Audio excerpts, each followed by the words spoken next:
Sports से जुड़ी किसी भी अपडेट के लिए स्पोर्ट्स तक को सब्सक्राइब करें और हमारे फेसबुक और इंस्टाग्राम पेज को भी जरूर फॉलो करें।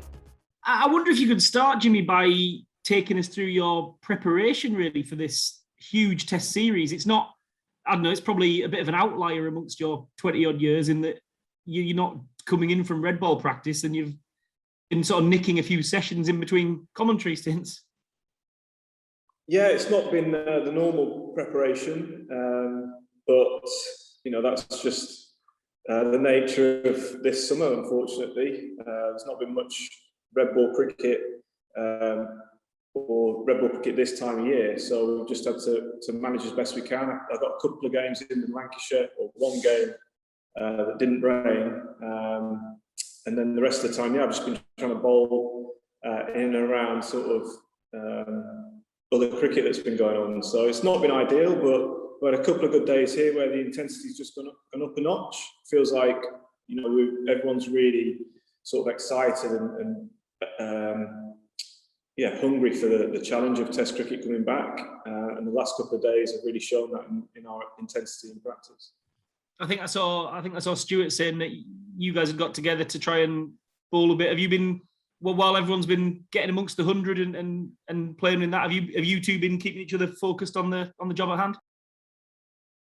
Yeah, we've like I said, it's not been ideal. There's been lots of other cricket going on, but it's all been white ball stuff, whether it's county cricket or the 100. So we've just been trying to find places to bowl, make sure that we're ticking over.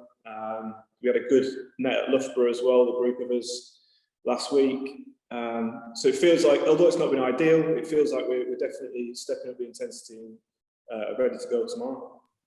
And what about this series? It's one of the kind of blue chip series.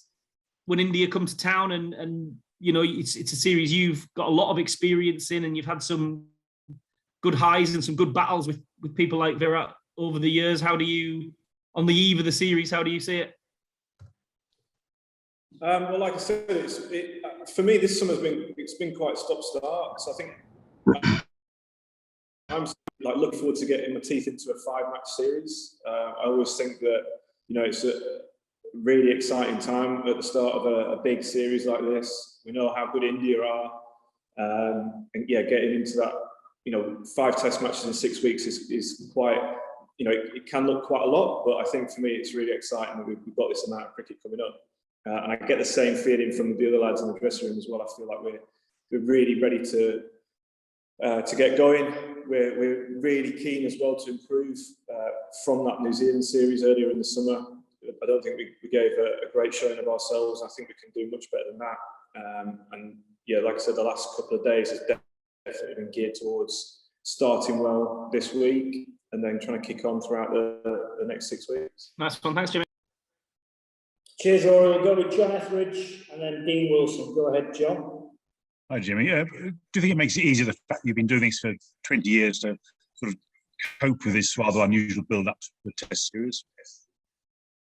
Yeah, definitely. I think it's as I said, it's been unusual, but I think for me it's more about switching on and making sure you're in the right mindset as well. I think the bowling and the batting, whatever your strength is, you'll sort of once you're in the battle in the game, you sort of those skills sort of switch on. It's just about being mentally prepared for it.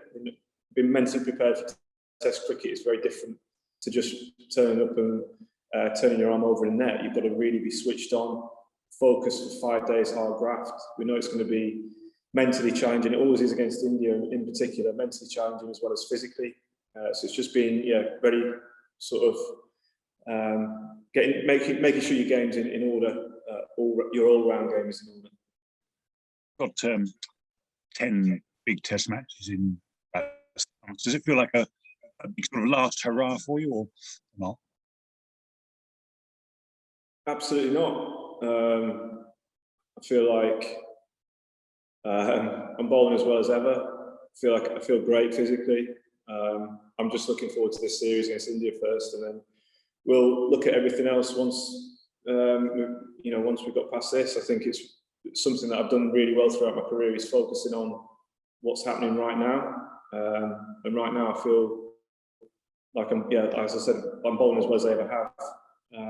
I'm just really looking forward to this series. Okay, let's go to Dean.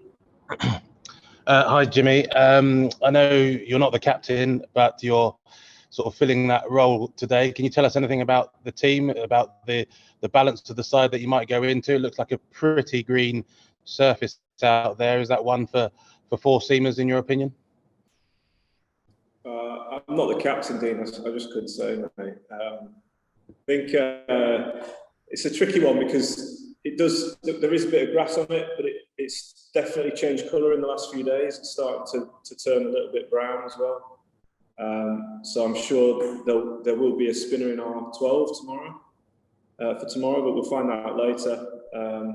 What I will say is we've got 17, 18 lads who are absolutely desperate to play the game tomorrow and in really good shape, looking really good in the nets. And we just can't wait to get going against this Indian side because, as we've already mentioned on here, it's the series against India is always exciting. There's always stuff going on, so we can't wait. One of those 12, I guess, could well be Ollie Robinson. Obviously, potentially a first game back for him after a difficult start to his international career. How do you think he will cope with that return? And do you feel as a team that you're in a position to kind of cope with what he went through, and how has that affected the dynamics of you all with the kind of Twitter fallout from historical tweets? Firstly, I think the way he dealt with it during the game at Lords shows a lot about his character. He bowled brilliantly that game, and I'm sure he'll do the same again. I'm sure, I know for a fact he's desperate to play, hungry to play again, and keep doing well because he's only played one game, but a great start to his Test career. And everything that's gone on off the field, that's now behind us. We can just get on. Hopefully, if he does play, he can carry on his good form in Test cricket. Will you be wearing the Moment of Unity T-shirts before play tomorrow? Sorry. We will confirm that later. We just need to check. I assume we will be, but I will come back to you. And just finally from me, James, you talk about how big this series is. One of the key contests, I guess, over a long time now has been you versus Virat. You kind of had the wood over him, I guess, in 14, and he played pretty well in 18. Round 3 here. How much are you looking forward to reigniting that contest, and how far do you think it will go to dictating how each team does in this series? Well, I'm definitely excited to be playing against him again. You always want to challenge yourself against the best in the world, and he certainly is that. So we know how big a player he is for them, both as a batsman and as captain. He has a huge influence on their team. So we know he's a big wicket. And to be honest, I don't care if I get him out, as long as someone gets him out. That's the main thing. We know he's an important wicket. But yeah, that challenge. I think the challenging yourself against the best in the world, for me, is really exciting. And getting, they've got in their top 6 is riddled with talent. So it's going to be a big challenge for us seam bowlers. Thanks, James. Okay, we'll go to George DeBell and then Julian Geyer. G'day.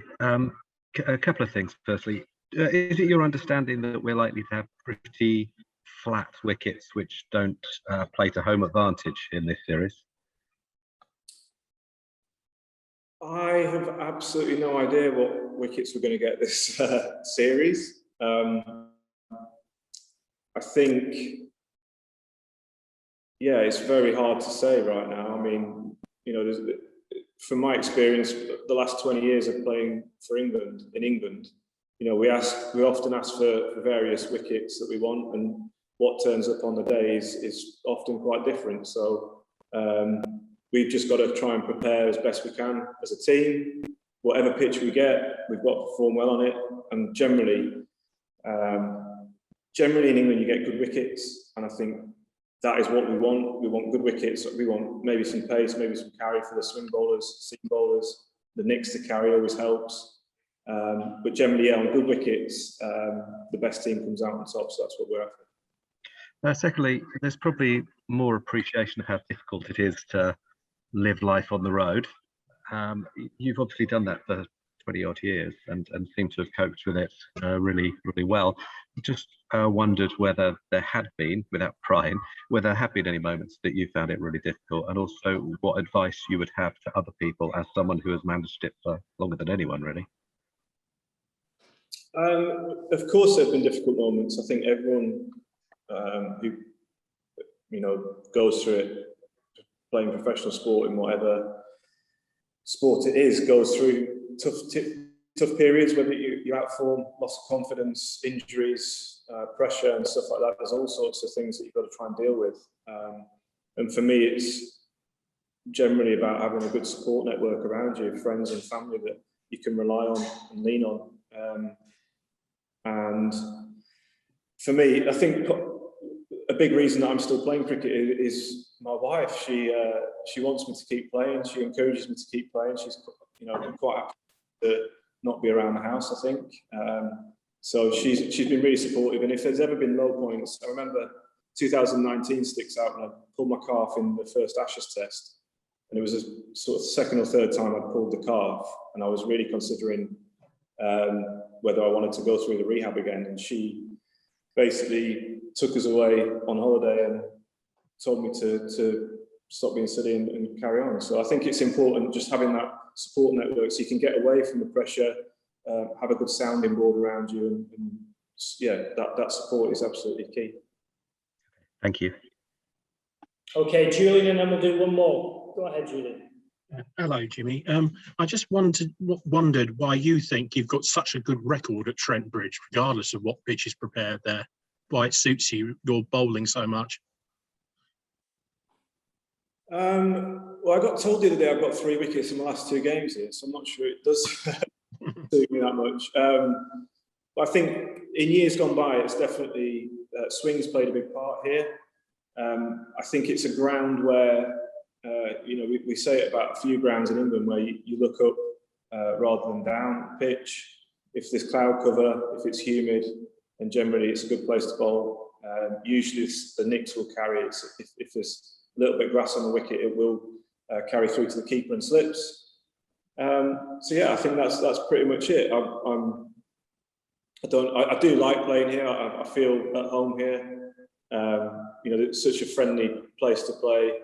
Turning up here, the stewards and the staff are incredibly friendly. So it's just somewhere where I feel really comfortable. Sports से जुड़ी किसी भी update के लिए sports तक को subscribe करें और हमारे फेसबुक और इंस्टाग्राम पेज को भी जरूर फॉलो करें।